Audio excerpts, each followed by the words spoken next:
Naghahanap ka ba ng Nqesh 2021 reviewer? Tara, tulungan kita. Sa iyong FB account, i-type ang Nqesh 2021 online reviewer. Piliin mo yung green na langgam, hit like, and send me a message. Ganun kabilis. Magre-reply agad ako sa iyo. Pindutin mo rin itong frequently asked questions para sa iba mo pang katanungan. Mag-subscribe ka na rin sa ating YouTube channel para sa ibang video pandagdag sa ating review. Pindutin mo na rin yung description para sa link ng mga videos natin. Good luck! Tara, review na tayo!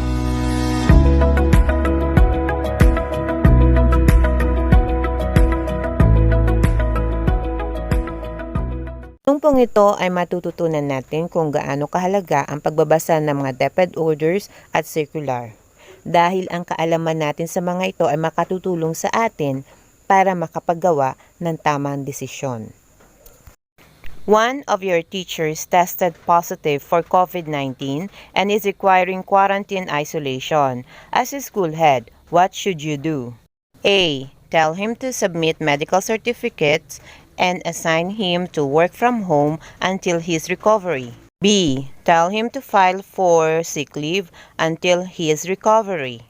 C. Tell him to report to you how he contracted the virus before advising him what to do. D. Tell him to work from home and continue attending his classes since it's modular. Ano sa tingin mo ang tamang sagot?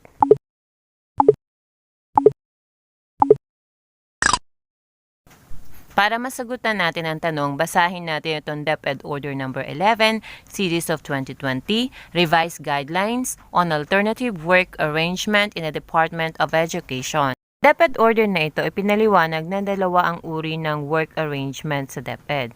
Una ay yung skeleton workforce na kung saan kinabibilangan ng mga empleyado ng school na hindi maaaring gawin ang trabaho sa bahay, kundi kailangan sila talaga na mag-report physically sa mga schools. Ang ikalawa naman ay ang mga empleyado na maaaring magtrabaho sa arrangement na work from home. Kinabibilangan sila ng mga personnel na may edad 21 and below or personnel na age 60 years old and above. Kasama rin dito yung mga personnel na high risk sa infection katulad ng may immunodeficiency, comorbidities, or health risk. At binanggit pa sa DepEd Memorandum No. 43 Series of 2020 yung iba pang mga empleyado na maaaring magtrabaho sa bahay.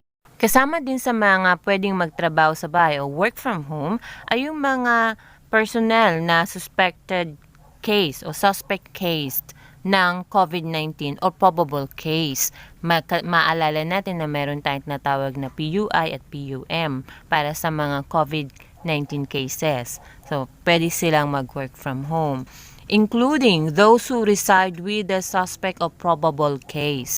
Kasama din sa mga pwedeng mag-work from home ay yung mga school personnel na nahihirapan sa pag-travel papunta sa school dahil nga sa strict home or local community quarantine na ipinatutupad ng kanilang mga kinabibilangang barangay o location. Ngayon balikan natin ulit itong tanong natin. Sinasabi ng DepEd order na ito na kung isa ka sa mga suspect case or probable COVID case, maaari ka mag-work from home. Pero dito sa tanong natin, hindi siya suspect, hindi din siya probable. Positive na siya. So, nasagot na ba itong tanong natin? Hindi pa. Kaya, ipagpatuloy pa natin ang pagbabasa para makita natin ang tamang sagot. Sa paragraph 31, under leave of absence, sinasabi ng DepEd order na ito, the department shall adopt the provision under CSCMC No. 8 Series of 2020, meaning Civil Service Memorandum na naman ito, na may title na Interim Guidelines on the Use of Leave Credits for absences due to quarantine and or treatment relative to coronavirus disease 2019. Ngayon, puntahan na natin siya. Ano nga ba itong circular na to? Ano nga ba ang nilalaman ng Memorandum Circular No. 8 Series of 2020 ng Civil Service na may title na Revised Interim Guidelines on the Use of Leave Credits for absences due to quarantine and or treatment relative to COVID-19. Sinasabi ng circular na ito na ang mga empleyado ng gobyerno o opisyal ng gobyerno na official travel sa mga lugar na mayroong transmission ng COVID-19 or local transmission ng COVID-19 ay maaaring maging absent from work during the 14 calendar days na required na quarantine period and treatment for COVID-19. At ang 14 days na ito ay consider na excuse absences. So, hindi siya ibabawas sa mga leave credits ng empleyado. Pero after ng 14 days na quarantine, eto na, maaari na siyang makaltasan ng kanyang leave credits kung siya ay kinakailangan ng treatment. Depende sa mga conditions na nakalagay dito sa circular.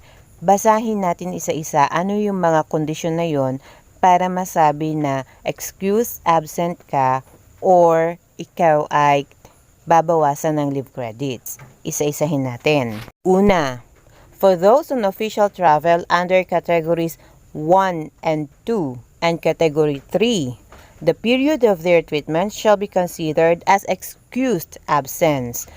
Sino ang nasa categories 1, 2 at 3? Ito ang category 1 na pwedeng excuse absent.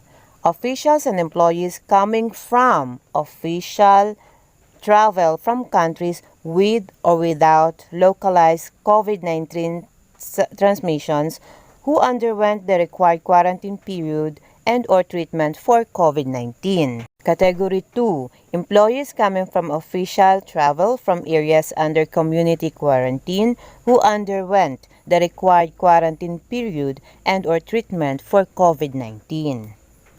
Category 3, government employees and officials who underwent the required period of quarantine and or treatment for COVID-19 due to localized transmission while in the performance of their official functions. In other words, any employees, any officials ng government, kasama po tayo kapag ginawa natin ang trabaho natin at kailangan po nating mag-quarantine, mag-isolate dahil po dito sa na-expose tayo o pumunta tayo sa isang lugar na may transmission ng COVID, then excuse po ang ating 14 days quarantine and or treatment. Kung mag-lapse, dahil ganawa pa rin natin yung ating trabaho, still excuse pa rin po tayo.